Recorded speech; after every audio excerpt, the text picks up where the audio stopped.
Buenas noches, hermanos. Dios les bendiga a todos. Bien.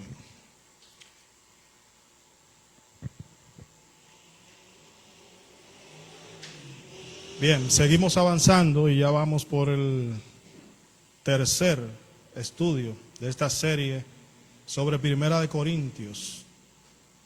Hasta ahora hemos visto dos grandes.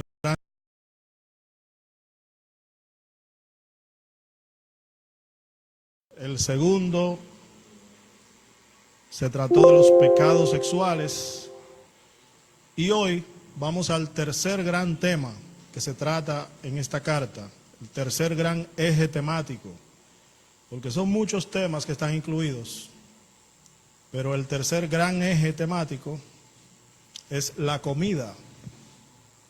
Y ustedes se preguntarán, pero ¿cómo así? Vamos a pasar de las divisiones de la iglesia y de los pecados sexuales a algo tan trivial, tan simple como la comida. Bueno, pues aquí estamos hablando de la comida sacrificada a los ídolos, es decir, animales que fueron sacrificados a los ídolos en esa ciudad de Corinto. Por eso el tema es importante y por eso el tema fue controversial en su momento y hay mucho que podemos aprender de él. Este tema inevitablemente está ligado con un tema más amplio y más profundo, que es el tema de la libertad. Específicamente la libertad que tiene el cristiano, libertad de actuar, libertad de conciencia, libertad de tomar decisiones. Decía un filósofo francés llamado Jean-Paul Sartre que el hombre está condenado a ser libre. Suena paradójico, pero él a lo que se refería, entre otras cosas, es que esa libertad que tenemos, que aparentemente es una libertad plena, tenemos todo el mundo a nuestra disposición, sin embargo conlleva una responsabilidad del tamaño del mundo, porque somos responsables de ese mundo. Por eso él lo planteaba de esa manera. Bueno, vamos a ver qué implica esa libertad que tiene el cristiano una vez va adquiriendo conocimiento. La semana pasada, y ya entramos en el contexto, la semana pasada les hablé de una característica que era común a todas las iglesias de Pablo, iglesias plantadas por Pablo, plantadas por colaboradores de Pablo y que eran sostenidas a nivel espiritual, a nivel de liderazgo por Pablo y a cuyas diferentes iglesias, diferentes ciudades, Pablo escribió cartas que la tenemos registradas en la Biblia. Una característica común de estas iglesias es que los miembros se dividían en dos tipos, los de un pasado judío y los de un pasado pagano, es decir, personas que venían del judaísmo, que se habían convertido al cristianismo, y personas que venían del paganismo. Acuérdense que estamos en ciudades extranjeras, personas que venían de un trasfondo pagano, es decir, que adoraban diversos dioses o que quizá no creían en ningún dios. Había de todo en esas ciudades. Y esos dos grupos convergían en estas iglesias de Pablo.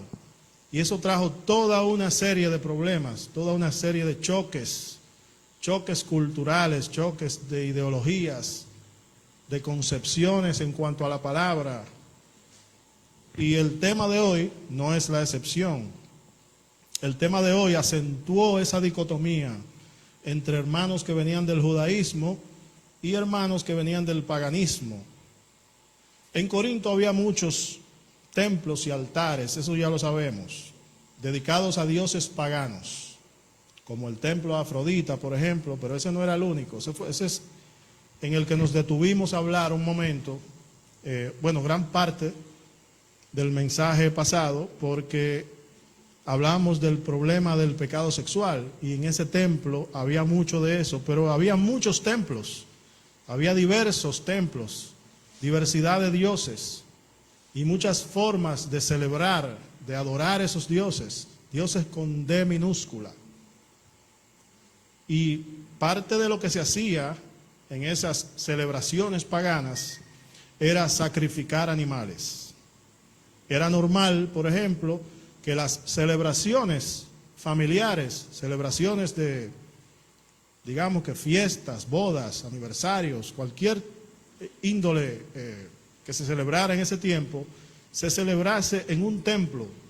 Los templos eran como los lugares de reunión, los centros sociales de aquella época, porque esos templos tenían lo que se podría considerar como restaurantes, lugares en donde la gente no solamente adoraba a sus dioses, sino que también socializaba y se reunía para hacer banquetes, para hacer cenas o comidas. El problema es que se sacrificaban animales y era tanta la comida, era tanta la carne que casi siempre sobraba. ¿Qué pasaba con la carne que sobraba? Esa carne iba a parar a los mercados y se vendía en estos mercados, en estas carnicerías. Se vendía a un precio quizá más accesible para el público en general que en otros lugares, porque había una demanda, había una oferta que no estaba determinada por la demanda, sino que simplemente era carne que sobraba y había que venderla, había que salir de ella de alguna forma. Esta carne, la gente común, la gente de a pie, iba y la compraba y la consumía. Y esto no era mal visto, esto era algo normal, no había ningún problema de conciencia. Aquí viene el problema. Ahora hay una iglesia en Corinto, hay hermanos temerosos de Dios que han entregado su vida a Cristo y que saben de dónde viene esa carne que venden en los mercados, que venden en las carnicerías. ¿Cuál es la actitud de los hermanos de la iglesia ante esa situación? Bueno, ya sabemos que hay dos grupos. Entonces, hay dos actitudes. Hay un grupo que piensa que eso está mal y otro grupo que piensa que no hay ningún problema con eso. Ya ahí se genera una controversia y cada uno tiene su punto, a su manera. Los hermanos que tenían un trasfondo pagano, que venían del paganismo, que sabían todo lo que implicaba el sacrificio de animales, que venían de ahí, que Dios los había rescatado de ahí, tenían sus reservas, veían esa carne como carne contaminada, la asociaban a su pasado.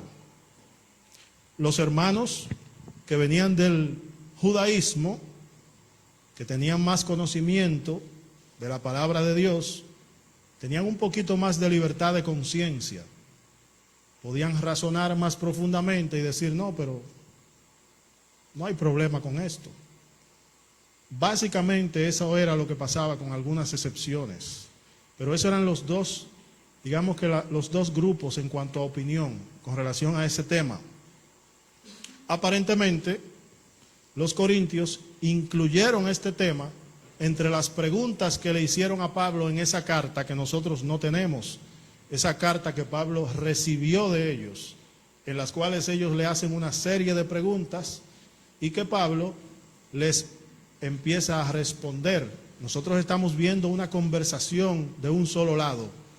No vemos las preguntas que le hicieron, pero estamos viendo las respuestas de Pablo. Y en base a esas respuestas podemos deducir cuáles fueron las preguntas. Entonces, esa pregunta, ¿qué hacemos con la comida sacrificada a los ídolos?, estaba definitivamente incluida.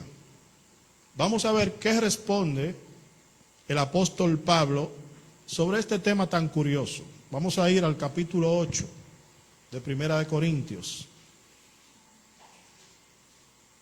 Y les recuerdo que la sección que vamos a ver hoy, la sección que abarca este tema, este gran tema, va desde el capítulo 8 hasta el capítulo 10. Y los que dividieron la Biblia en capítulos, recuerden que la Biblia se dividió en capítulos y versículos mucho tiempo después de haber sido escrita. Específicamente se dividió en capítulos por allá por el siglo XIII. Los que dividieron la Biblia en capítulos hicieron un gran trabajo con estos 3 capítulos. Capítulo 8, 9 y 10. Un trabajo excepcional, porque hay algunos capítulos que están divididos ahí de una manera un poco complicada, que usted ve que usted empieza un capítulo y dice, pero pasó tal cosa, y usted dice, pero ¿con qué se conecta esto? Y entonces sucedió tal cosa, y usted tiene que ir al capítulo anterior. Estos capítulos están divididos de una manera temática perfecta, muy apropiada para este estudio que estamos haciendo. Vamos al capítulo 8. Respuesta de Pablo ante este tema. Versículo 1. Vamos a empezar desde ahí.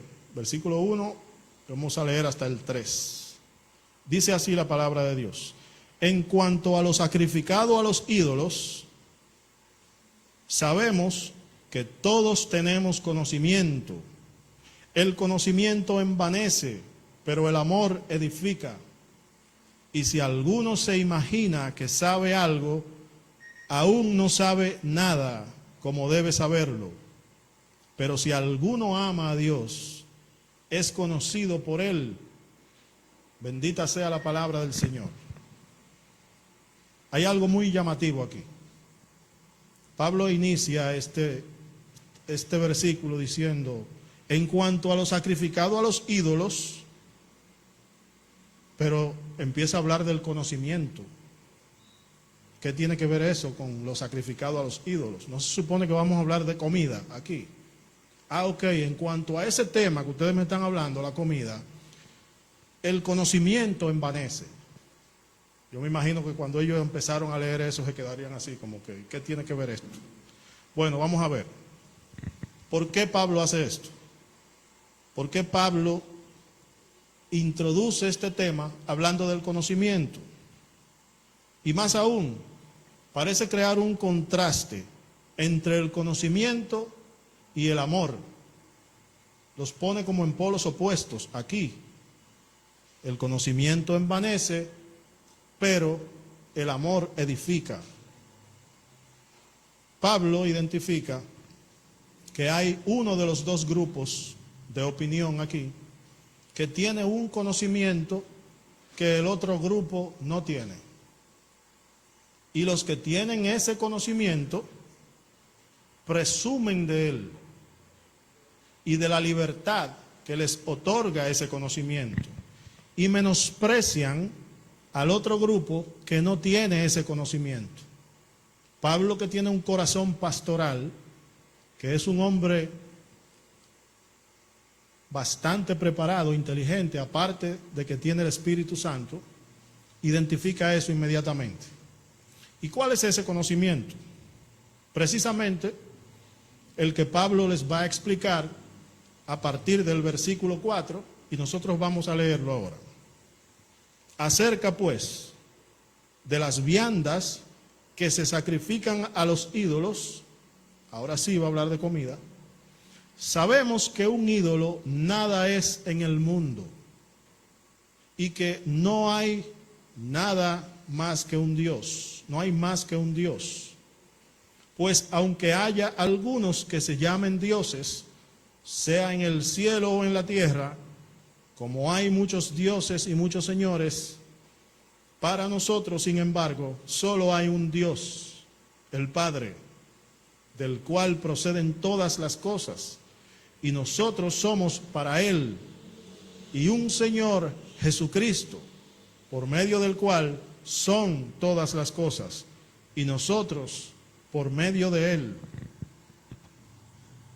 Pero no en todos, versículo 7, no en todos hay este conocimiento, porque algunos, habituados hasta aquí a los ídolos, comen como sacrificado a los ídolos, subrayen esa expresión, comen como sacrificado a los ídolos, y su conciencia, siendo débil, se contamina. Vamos a detenernos ahí. Pablo les da una clase básica de doctrina cristiana Un ídolo no es nada en este mundo. Solo hay un Dios verdadero y este se hace manifiesto en Jesucristo. Ahí todo el mundo está de acuerdo. El problema está en el versículo 7. Pero no en todos hay este conocimiento.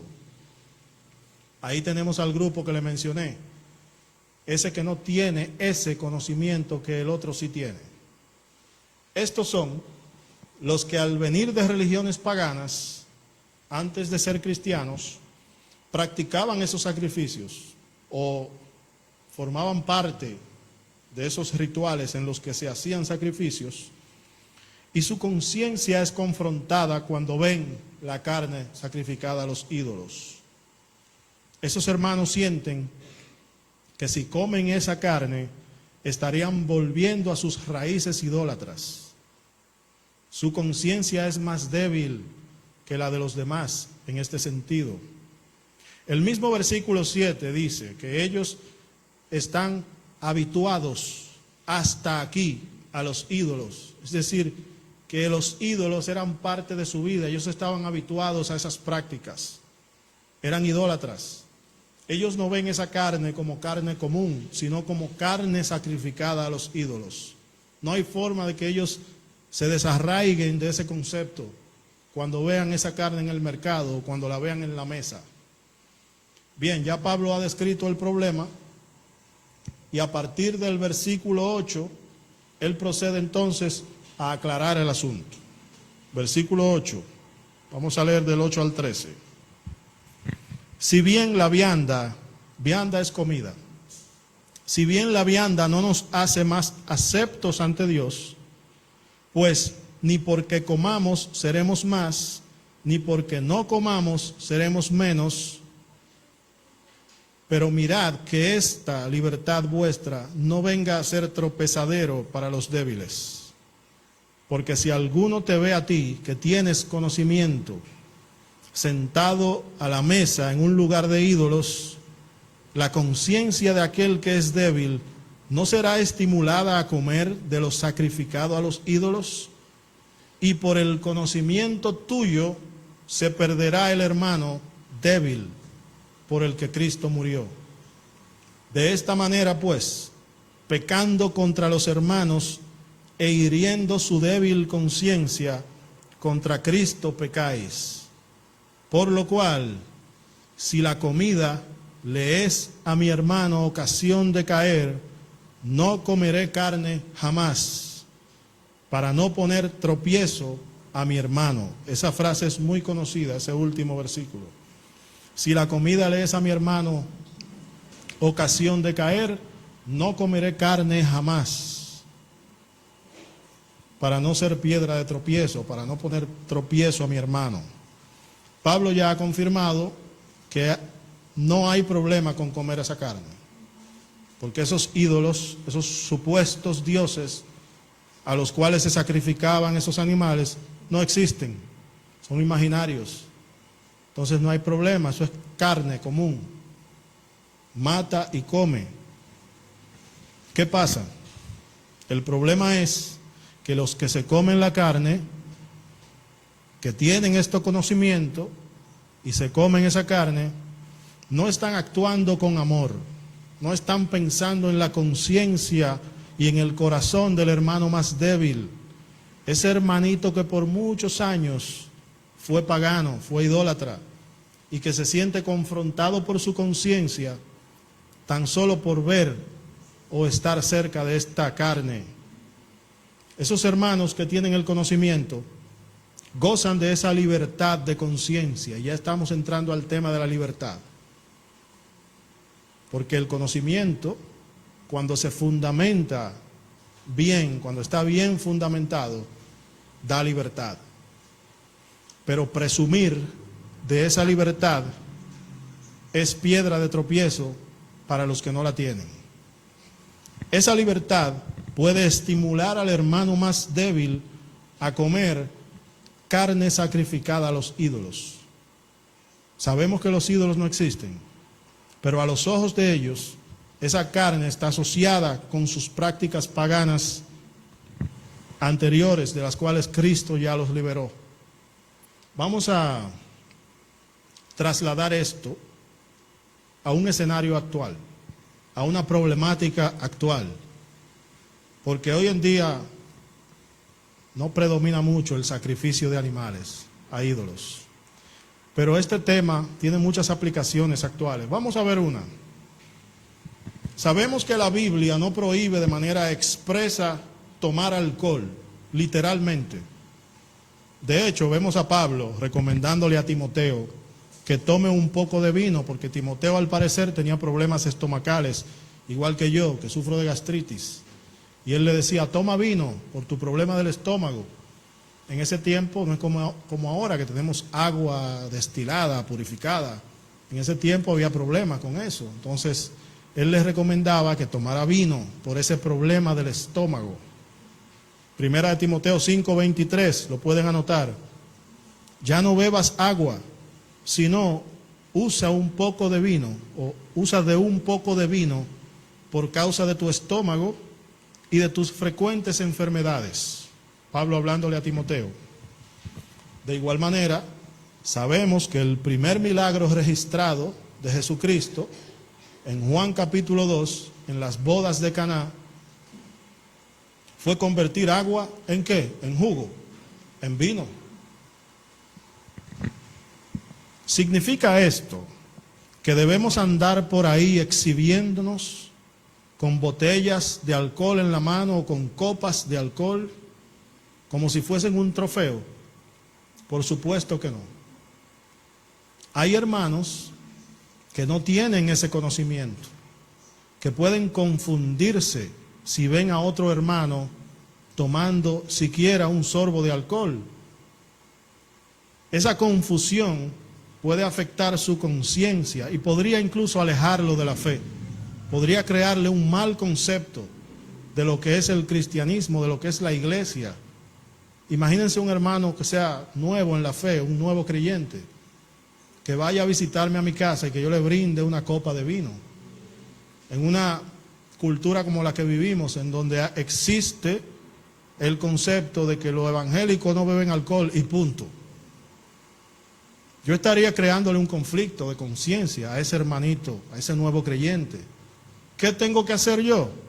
Bueno, aunque yo tengo este conocimiento, aunque yo sé bíblicamente lo que hay detrás de todo esto, yo me abstengo de hacerlo, simplemente.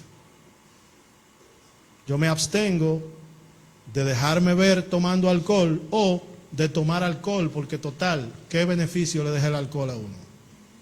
No hay que ser cristiano para saber que el alcohol hace daño. Solamente hay que tener un poquito de sentido común. Bien, imagínense un hermano que antes de venir a Cristo tenía problemas de alcoholismo. Vamos a ponerle un poquito más extremo el caso.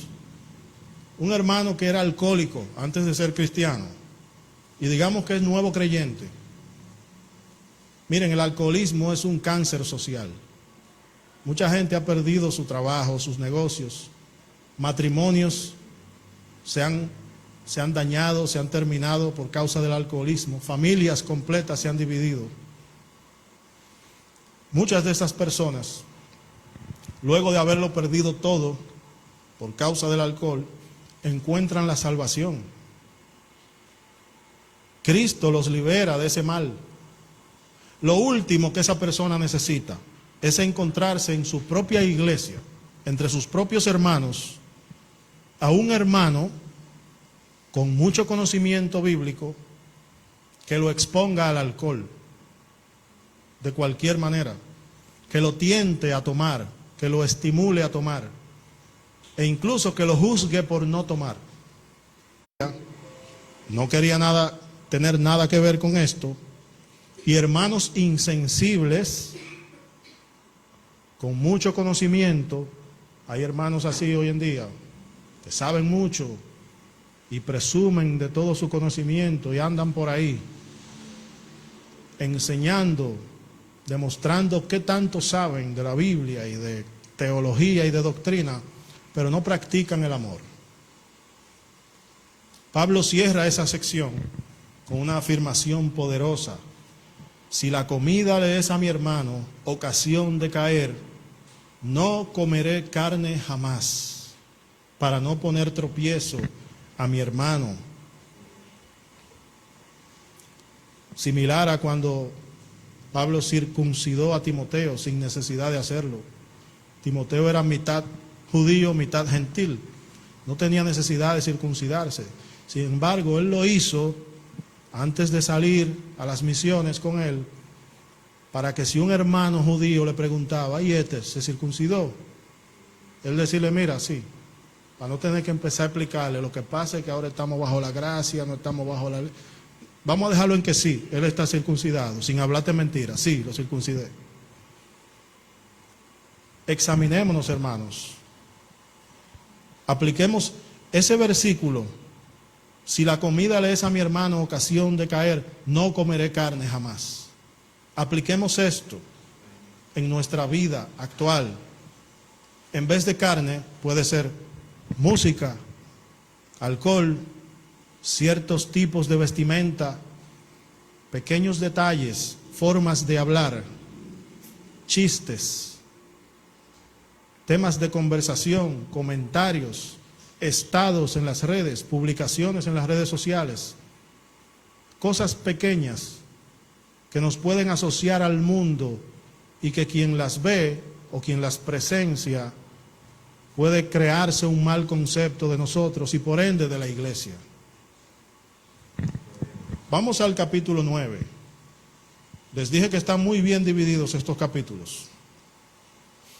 El capítulo 9 es muy curioso. Cualquiera pensaría que Pablo está cambiando radicalmente de tema en el capítulo 9. En ese capítulo, Pablo hace una defensa de su apostolado. Él inicia ese capítulo, el 9, presentando sus credenciales como apóstol. Y en segundo lugar, Pablo enumera una serie de derechos que él tiene por su condición de apóstol. Por ejemplo, porque no tenemos el tiempo de leerlo todo, Pablo les recuerda que genuinamente él tiene derecho a casarse.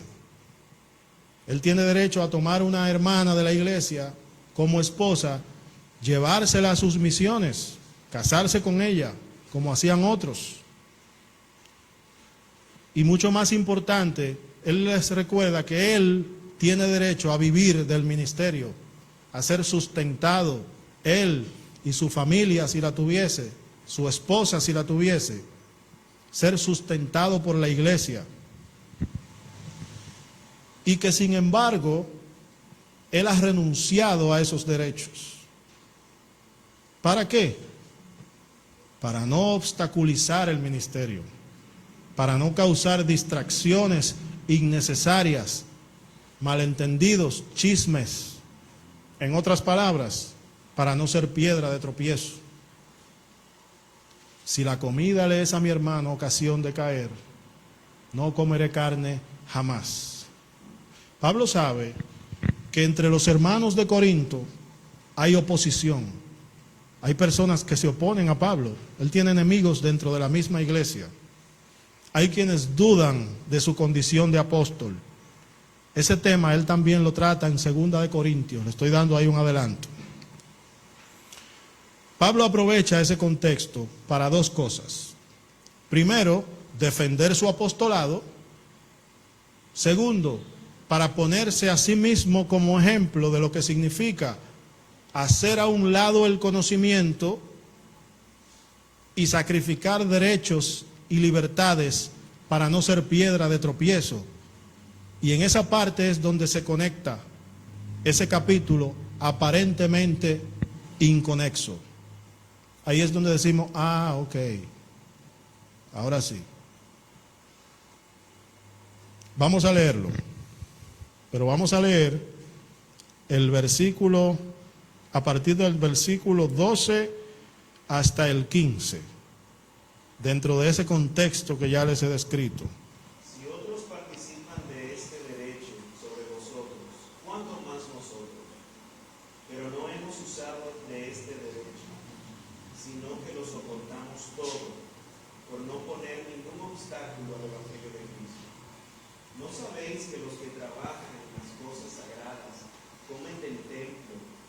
los que sirven al altar participan del altar, así también ordenó el Señor a los que anuncian el Evangelio que vivan del Evangelio.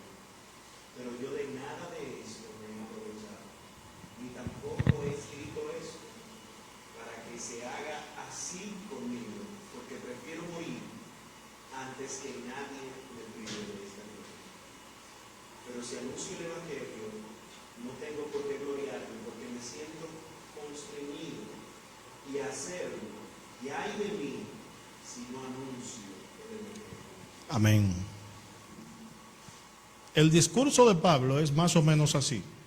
Ok, ustedes tienen derecho a comer carne, independientemente de que sea sacrificada a los ídolos, porque tienen el conocimiento de la palabra y ese conocimiento les da la libertad de hacerlo. Pero yo les estoy pidiendo que por amor a los hermanos que no tienen ese conocimiento, sacrifiquen su derecho, su libertad, si es necesario, para no ser de tropiezo a ellos.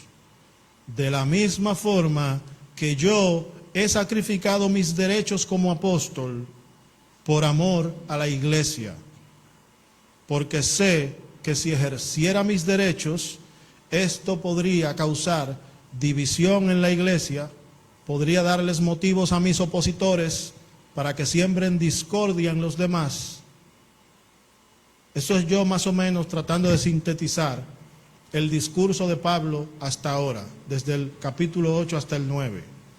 Pablo no les pide nada a ellos que él mismo no esté dispuesto a hacer, y eso es muy importante en un líder de cualquier índole, muy especialmente en un líder cristiano. Esa es la diferencia entre Pablo, por ejemplo, y los fariseos. En Mateo 23, Jesús acusa a los fariseos de que ellos dicen y no hacen, de que ponen cargas pesadas a otros y ellos no mueven un dedo para llevarlas. Aquí Pablo demuestra un liderazgo auténtico, un liderazgo sustentado sobre la base del amor.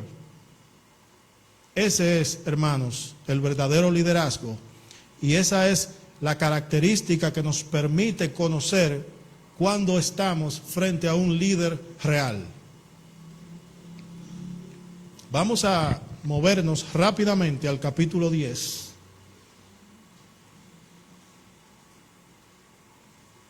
Recuerden que tenemos que leerlo todo esto. El capítulo 10, en este capítulo Pablo parece dirigirse a los hermanos de trasfondo judío, a esos que se vanaglorían de ese conocimiento.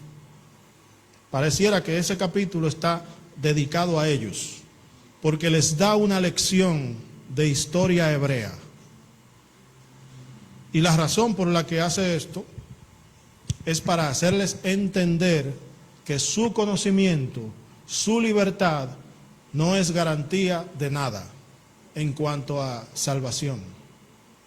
Porque sus antepasados recibieron grandes dones y privilegios de Dios. Sin embargo, muchos de ellos se perdieron, cayeron bajo juicio de ese mismo Dios que les dio esas libertades, esos dones, esas bendiciones y esos privilegios.